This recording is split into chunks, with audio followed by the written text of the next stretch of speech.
हाय। सो आज हम देखने वाले हैं कि यार चार्ट इंक के ऊपर हम एक स्क्रीनर कैसे बनाते हैं। ठीक है। अब देखो, अगर मोस्टली सभी लोगों को पता है कि चार्ट इंक वैसे क्या होता है, बट अगर नहीं पता है तो ये एक स्टॉक फिल्ट्रेशन का प्लेटफॉर्म है जहाँ पर आप अलग अलग तरीके के स्टॉक्स को फिल्टर कर सकते हो from a trading point of view. ठीक है। अब जैसे मान लो 5,000 के लगभग स्टॉक्स है। ठीक है। अब मुझे देखना है कि यार कौन सा स्टॉक मूविंग एवरेज के ऊपर चल रहा है, कौन सा स्टॉक ग्रीन कैंडल बना रहा है, राइट, किस में वॉल्यूम आ रहा है। तो वो सारी चीज़ें मैं यहाँ से फिल्टर कर सकता हूँ। ठीक है। तो सबसे पहले मुझे जाना होगा चार्टिंग के ऊपर। तो यहाँ पर मैं charting.com के ऊपर जाऊँगा। ठीक है। तो ये सिंपली charting.com के ऊपर हम आ चुके हैं। ठीक है। अब यहाँ पर ये मेरा ऑलरेडी लॉग्ड इन अकाउंट है। आप लोग को पहले लॉग इन कर लेना चाहिए क्योंकि उससे आप स्क्रीन्स वगैरह को सेव अच्छे से कर पाएंगे। ठीक है। तो अब यहाँ पर हमें क्या करना है, सबसे पहले जाना है क्रिएट स्कैन के ऊपर। ठीक है। तो क्रिएट स्कैन के ऊपर जैसे ही मैं क्लिक करता हूँ कुछ इस तरीके की स्क्रीन यहाँ पर आ जाएगी। ठीक है। अब इसके बाद में यहाँ पर मुझे कुछ फिल्टर्स लगाने के लिए इस प्लस वाले आइकन पे क्लिक करना पड़ेगा। उसके पहले जल्दी समझ लेते हैं कि ये क्या है। ठीक है। तो मैं क्या बोल रहा हूँ कि stock passes all of the below filters in cash segment. ठीक है। तो मतलब यहाँ पर जो भी मैं फिल्टर लगाऊंगा, जो भी चीज़ें यहाँ पर लगाऊंगा, वो सारे के सारे यानी कि कैश सेगमेंट के स्टॉक्स के ऊपर अप्लाइड हो जाएगी। कैश सेगमेंट मतलब ओवरऑल जितने सारे स्टॉक्स हैं उनके ऊपर। पर अगर मैं चाहता हूँ कि कुछ स्पेसिफिक स्टॉक्स से इसमें आए, ये जैसे निफ्टी 100 के या निफ्टी 50 के या निफ्टी 500 के या मिड कैप के अंदर 50 के या सिर्फ बैंक निफ्टी के, तो वो सारी चीज़ें मैं यहाँ से चेंज कर सकता हूँ। ठीक है। अब उसके बाद में यहाँ पे आते हैं। तो यहाँ पे मैं जैसे ही प्लस पे क्लिक करता हूँ तो कुछ इस तरीके की चीज़ें मुझे यहाँ पर दिखाई देती है। ठीक है। तो अब लेट से कि हम एक यहाँ पर स्क्रीनर बनाते हैं जिसमें हम ये देखेंगे कि 50 ईएमए के ऊपर कौन कौन से स्टॉक्स अभी चल रहे हैं। ठीक है। तो उसके लिए मुझे क्या करना होगा, यहाँ पर मुझे टाइप करना होगा ईएमए। अगर आपको चाहिए कि आप सिंपल मूविंग एवरेज के ऊपर बनाइए, ठीक है, तो आपको ऐसे में यहाँ पर टाइप करना होगा। बट लेट से मुझे ईएमए के ऊपर बनाना है तो मैं लिखूंगा ईएमए। ठीक है। अब यहाँ पर जैसे ही मैं क्लिक करता हूँ ये में एक्सपोनेंशियल कुछ इस तरीके की चीज़ें यहाँ पर ओपन हो जाएगी। इसमें से मुझे ज़्यादा कुछ भी छेड़ने की ज़रूरत नहीं है।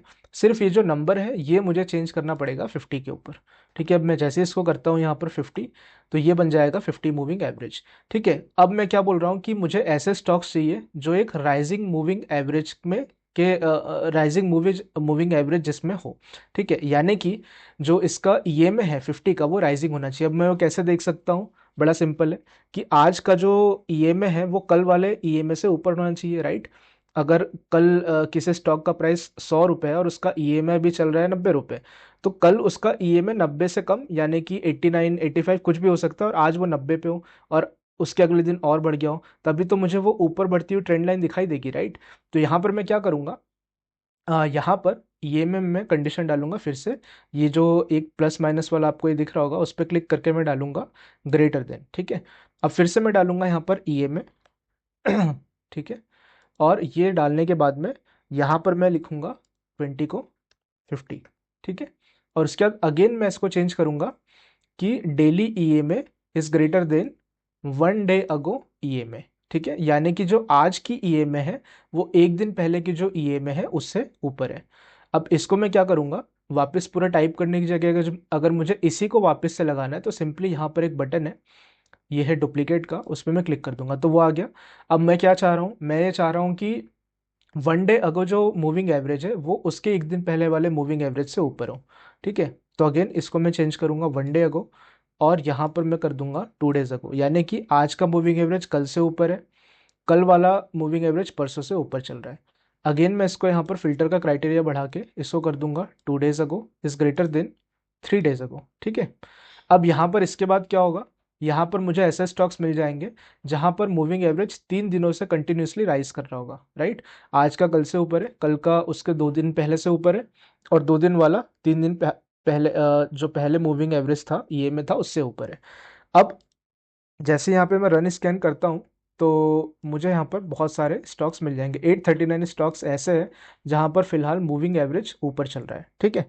लेकिन ऑफ कोर्स इतने सारे स्टॉक्स तो हम देख नहीं सकते। ठीक है। तो हम क्या करेंगे, यहाँ पर कुछ और कंडीशंस डालेंगे। जैसे सिंपल से एक कंडीशन ये डाल सकते हैं कि यार अगर मूविंग एवरेज तो ऊपर जा रहा है लेकिन कैंडल है वो भी तो ग्रीन बनना चाहिए ना, राइट। ऐसा तो नहीं है कि मूविंग एवरेज ऊपर जा रहा है लेकिन जो कैंडल्स है वो रेड बन रही है। ऐसे स्टॉक्स मुझे शायद नहीं चाहिए होंगे, तो मैं क्या करूँगा, फिर से एक और यहाँ पर फिल्टर लगाऊंगा और उस पर डालूंगा क्लोज, यानी कि अब ये तो आपको जितने लोगों को कैंडल स्टिक्स पता है उनको सिंपल सी ये चीज़ पता ही होगी कि अगर एक ग्रीन कैंडल है तो उसका जो क्लोज होता है वो हमेशा ओपन से ऊपर होता है, राइट? ओपन, हाई, लो, क्लोज। तो ओपन से ऊपर जब भी क्लोज होगा तो वो एक कैंडल ग्रीन बनेगी। तो सिंपल कंडीशन में क्या डाल लूंगा, daily close is greater than daily open, right? तो ये सिंपल से यहाँ पर जो ग्रीन कैंडल्स जिनमें बनी है वो फिल्टर हो जाएगी। फिर से रन करते हैं, अब देखते हैं कितने बचे। तो अभी भी 465 स्टॉक्स मेरे पास बचे हुए हैं, ठीक है। ओके, अब लेट्स से कि इतने सारे स्टॉक्स हैं, एक आध हम देखते हैं कि कैसा यहाँ पर आया है, ठीक है। तो लेट्स से ये स्टॉक है हमारा SIL इन्वेस्टमेंट, इसको देखते हैं। तो ट्रेडिंग व्यू के ऊपर हम चले जाते हैं। ये एक फ्री टू यूज़ प्लेटफॉर्म है और काफ़ी अच्छे आपको यहाँ पर टूल्स ये प्रोवाइड करता है आपके जो भी स्टॉक रिलेटेड रिसर्च है, चार्टिंग रिलेटेड जो भी रिसर्च है उसके लिए, ठीक है। तो यहाँ पर मैं जाता हूँ और सर्च करता हूँ SIL इन्वेस्टमेंट, ठीक है, SIL INV। तो अब मैं जैसे ही यहाँ पर सर्च करता हूँ SIL INV, यहाँ पर जब मैं देखता हूँ तो मुझे एक ऐसा यहाँ पर अब ये जो मैंने ये जो मूविंग एवरेज है पहले से मैंने लगा के रखा हुआ है, ये 50 का यहाँ पर लगा लगा हुआ है मूविंग एवरेज। ये एक मूविंग एवरेज के रिबन है जिसके ऊपर अगर हम जाएंगे तो यहाँ पर मैंने जो आपका डाला हुआ है डेली मूविंग एवरेज, अगर आप देखेंगे तो ये 50 का मैंने डाला हुआ है, ठीक है। तो यहाँ पर ये जो 50 EMA है वो यहाँ पर डला हुआ है, ठीक है। और ये जो ब्लू लाइन है 50 मूविंग एवरेज को दिखा रही है। अब आप देखेंगे अगर ध्यान से तो ये जो ब्लू लाइन है कंटिन्यूसली 3 डेज से यहाँ पर ऊपर जा रही है, इसलिए ये हमारे फिल्टर में आई। और हमने क्या बोला है कि जो कैंडल है ओपन से ऊपर क्लोज होना चाहिए, मतलब close should be greater than open, तो मतलब कैंडल बनेगी ग्रीन और ये यहाँ पर निकल के आ रही है। लेकिन अब बहुत सारी चीज़ें जैसे कि जो कैंडल है ये यहाँ से बहुत दूर बन रही है, ठीक है। तो यहाँ पर हम क्या कर सकते हैं, लेट से कि ये जो मूविंग एवरेज है उसके पास से ये लेट से कितना 23% ऊपर एक कैंडल बनी है। लेकिन मैं क्या कर सकता हूँ, मुझे कुछ ऐसे स्टॉक्स चाहिए होंगे जो यहाँ से लेट से कि इतने दूरी पर ही कैंडल बने, राइट? अगर इतने ऊपर बन जाए तो फिर उसको मतलब रिस्क टू रिवॉर्ड थोड़ा गड़बड़ हो जाता है, राइट? ये आपको पता होगा। तो मैं क्या करूंगा, यहाँ पर कुछ ऐसे स्टॉक्स ढूंढूंगा जो यहाँ पर 3-4% ऊपर मुझे क्लोज दें, ठीक है। तो उसके लिए मैं क्या करूंगा, फिर से मैं स्क्रीनर पे जाता हूँ और एक और यहाँ फिल्टर लगाता हूँ। और वो फिल्टर क्या लगाऊंगा कि जो आपका क्लोज है अगेन, राइट, जो क्लोज है, ठीक है, क्लोज शुड बी, अब मैं पहले लगा लेता हूँ फिर आपको समझाऊंगा, ठीक है। लेस देन और इक्वल टू EMA, ठीक है, EMA ऑफ 50, ठीक है, मल्टीप्लाइड बाय, यहाँ मल्टीप्लाई का मैं यहाँ पर साइन डालूंगा, मल्टीप्लाइड बाय 1.0, लेट से 5 कर देते हैं, ठीक है। एक मिनट यार, ये कुछ तो इशू है, ठीक है। अब मैंने कंडीशन यहाँ पर क्या लगाई है, ठीक है, देखो बहुत ही सिंपल कंडीशन है। मैं ये बोल रहा हूँ कि जो स्टॉक की जो क्लोजिंग होती है, जैसे ये यहाँ पर कैंडल तो बनी है ग्रीन कैंडल, पर इसकी जो क्लोजिंग है वो मेरा जो EMA आज चल रहा है उसके 5% से ऊपर नहीं होना चाहिए, तभी तो वह स्टॉक उसके पास में क्लोजिंग देगा EMA के पास में, राइट? तो लेट से 5%, 3% मैंने डाला, सॉरी। तो ये यहाँ करीब इस जगह के आसपास कहीं पर क्लोजिंग उसने देना चाहिए, इस जगह के आसपास, ठीक है। तो वही मैंने कंडीशन डाली है, सॉरी 5% ही है, माई बैड। तो मैंने कंडीशन यही डाली है कि 5% के आसपास यहाँ पर क्लोजिंग देना चाहिए, ठीक है। तो उसके लिए मैंने क्या किया, जो EMA है उसको मल्टीप्लाई कर दिया 1.05 से। 1.05 मतलब EMA का जो 5% ऐड करके जो वैल्यू आएगी उसके अंदर ही इसे क्लोजिंग देना चाहिए। तो मैंने इसलिए कंडीशन डाली है daily close is less than और equal to daily EMA multiplied by 1.05। ये कंडीशन अगर आपको नहीं समझ में आए इस वीडियो को पॉज करके मे बी रिवाइंड करके इस पार्ट को फिर से देख लेना, बहुत ही ईजी है, ठीक है। अब मैं जैसे ही फिर से रन स्कैन करता हूँ, यहाँ पर अब मेरे स्टॉक्स हो गए 210, ठीक है। अब लेट से फिर से मैं यहाँ पर एक और स्टॉक लेते हैं एपेक्स, ठीक है, और देखते हैं कि एपेक्स में क्या चल रहा है। तो एपेक्स अब जैसे ही मैं लेता हूँ यहाँ पर, ये आ गया एपेक्स, यहाँ पर NSE वाला हम देखेंगे, ठीक है। तो यहाँ पर देखो, अब वो स्टॉक ऐसे निकल के आया जो मूविंग एवरेज के आसपास ही क्लोजिंग दे रहा है। देखो अब यहाँ पर भी क्या हो रहा है, जो इसका EMA है वो यहाँ पर 3-4 दिन से राइज कर रहा है, और ये जो इसकी क्लोजिंग आई है कैंडल की, ये इसके 5%, ये होता है 5% लगभग यहाँ तक, और ये लगभग 5% के आसपास ही इसकी क्लोजिंग दी है, ठीक है।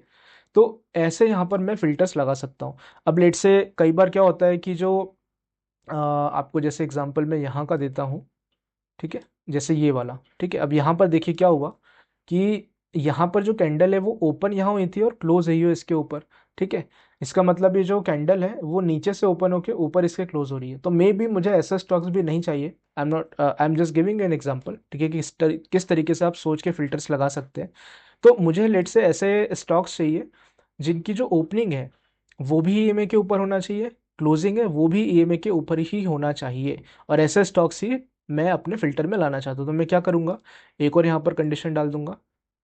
कंडीशन क्या होगी, वो होगी डेली ओपन, ठीक है। फिर से मैं जाऊँगा यहाँ पर ओपन पे क्लिक करूँगा, open should be greater than, फिर से मैं डालूंगा ईएमए, है ना, ईएमए, एंड यहाँ पर मैं डाल दूंगा 50, ठीक है। अब मैं ये बोल रहा हूँ कि ऐसे स्टॉक्स जहाँ पर जो ओपन है वो ईएमए के ऊपर ही होना चाहिए, ऐसे स्टॉक्स मुझे चाहिए, ठीक है। तो ये कंडीशंस के साथ मैं वापस से जब स्टॉक्स स्क्रीनर को रन करता हूँ तो देखो अब यहाँ पर स्टॉक्स बच गए सिर्फ 179, ठीक है। अब फिर से हम चलते हैं और ये लेट से दूसरा स्टॉक लेते हैं, होंडा पावर, ठीक है। अब मैं जैसे यहाँ पर जाता हूँ होंडा पावर, यहाँ पर क्लिक टाइप करता हूँ, अब ये देखिए ये यहाँ पर आ गया ऐसा स्टॉक, ठीक है। अब इसमें क्या हुआ है, देखो ये जो ईएम है ये भी इसका राइजिंग है, ईएमए ऊपर की तरफ है। जो जो शेयर का प्राइस है वो ओपन, जो शेयर का है वो ओपन ईएमए के ऊपर हुआ था और क्लोज भी इसके ऊपर हुआ है, ठीक है। प्लस ये ईएमए से बहुत दूर गया भी नहीं है, सिर्फ 5% के अंदर ही है। ये 5% को आप 3%, 2% जो आपको चाहिए वैसा आप कर सकते हैं, ठीक है। अब यहाँ पर क्या हो रहा है, यहाँ पर बहुत सारे स्टॉक्स है, 179 स्टॉक्स मेरे पास आए हैं। अब इतने स्टॉक्स में देख नहीं सकता, तो मैं क्या करूँगा, मैं कोशिश करूँगा कि मुझे ऐसे स्टॉक्स मिले जहाँ पर ये जो मूविंग एवरेज है वो थोड़े और दिनों से राइज हो रहा हो, ठीक है। तो मैं क्या करता हूँ, अभी मैंने इसको क्या किया है, इसको मैंने सिर्फ 3 दिनों से राइज करने पे लगाया हुआ है। अब मैं इसको क्या कर सकता हूँ, थोड़ा सा और बढ़ा सकता हूँ। तो मैं और एक बार डुप्लीकेट कर लूँगा और एक बार, और लेट से मैं इसको कर देता हूँ 3 days ago is greater than, and days में आएगा, यहाँ पर एंड डेज करना पड़ेगा अगर आपको 3 से ज़्यादा चाहिए तो। यहाँ पे आएगा 4, ठीक है। तो मैं बोल रहा हूँ कि तीसरे दिन 3 दिन पहले जो ए में था वो 4 दिन पहले ए में से ऊपर हो, और जो 4 डे अगो है, तो मैं फिर से यहाँ पे 4 डे डाल देता हूँ, और that is should be greater than जो आपका 5 दिन पहले वाला एम है उससे, ठीक है। तो ये करने के बाद ना फिर मैं वापस से स्कैन को रन करता हूँ, ठीक है। तो देखते हैं क्या होता है। अब मेरे पास है 155 स्टॉक्स ही बचे। मतलब इस तरीके से मैं अपने जो फिल्टर सिस्टम है स्टॉक्स के अंदर वो मैं और कर सकता हूँ। अब लेट से दूसरा स्टॉक देखते हैं, यहाँ पर जो आया है विप्रो, ठीक है। अब विप्रो का देखते हैं क्या हुआ है। विप्रो मैंने जैसे यहाँ पे डाला, ठीक है। अब मुझे यहाँ पर क्लियरली दिख रहा है, ठीक है। और ये कोई आपको स्टॉक ट्रेडिंग की रिकमेंडेशन नहीं है, सिर्फ एक्सप्लेन करने के लिए यहाँ पर मैं डिफरेंट आपको स्टॉक्स दिखा रहा हूँ, ठीक है। अब देखो वापस से मुझे दिखा कि ये जो इसका मूविंग एवरेज है दैट इज राइजिंग, ये आपको राइज करता हुआ दिखेगा, ठीक है। और उसके साथ में आपको ये भी दिखेगा कि जो स्टॉक है इसके ऊपर ऊपर ऊपर ओपन हुआ है और क्लोजिंग इसने 5% के अंदर यानी इसी के ऊपर, बट एक लिमिटेड रेंज में दी है, ठीक है। तो इस तरीके से आप डिफरेंट स्टॉक्स को यहाँ पर फिल्टर कर सकते हो और स्क्रीनर की हेल्प आप ले सकते हैं, ठीक है। तो अब इसमें अपने हिसाब से और थोड़ा सोचिए और थोड़े फिल्टर्स लगाइए, और मे बी ये जो आपकी लिस्ट है इसको आप शॉर्ट कर सकते हो। वैसा भी नहीं करना है तो मे बी आप ये कर सकते हो कि आप सिंपली यहाँ पर कैश से हटके, जिसमें आपके पूरा स्टॉक्स का जितना यूनिवर्स होता है वो आ जाता है, आप सिंपली यहाँ पर निफ्टी 500 लगा दो, ठीक है। तो निफ्टी के अंदर जो टॉप 500 कंपनीज हैं उनके अंदर ये स्टॉक रन होगा, ठीक है। अब उसको करने के बाद में आपको देखेगा कि आपके पास सिर्फ 53 स्टॉक्स बचे हैं। अब ये 53 स्टॉक्स आपके स्कैन करने, स्कैन इज इन, आपको देखने के लिए हर दिन के हिसाब से मेरे हिसाब से बहुत बड़ा नंबर नहीं है। इतने स्टॉक्स अगर आप एक दिन में देखते हो तो डेफिनेटली आपको यहाँ पर अच्छे ट्रेड्स मिल जाएंगे, ठीक है। तो इसी के साथ वीडियो को यहाँ पर एंड करते हैं। अगर आपको वीडियो अच्छा लगा तो यार प्लीज़ लाइक कर देना, फीडबैक देना कमेंट्स में कि आप और क्या इसमें स्क्रीनर पे देखना चाहते हो, और वीडियो में आपको और कुछ इम्प्रूवमेंट चाहिए तो वो भी आप बिल्कुल मुझे बताना।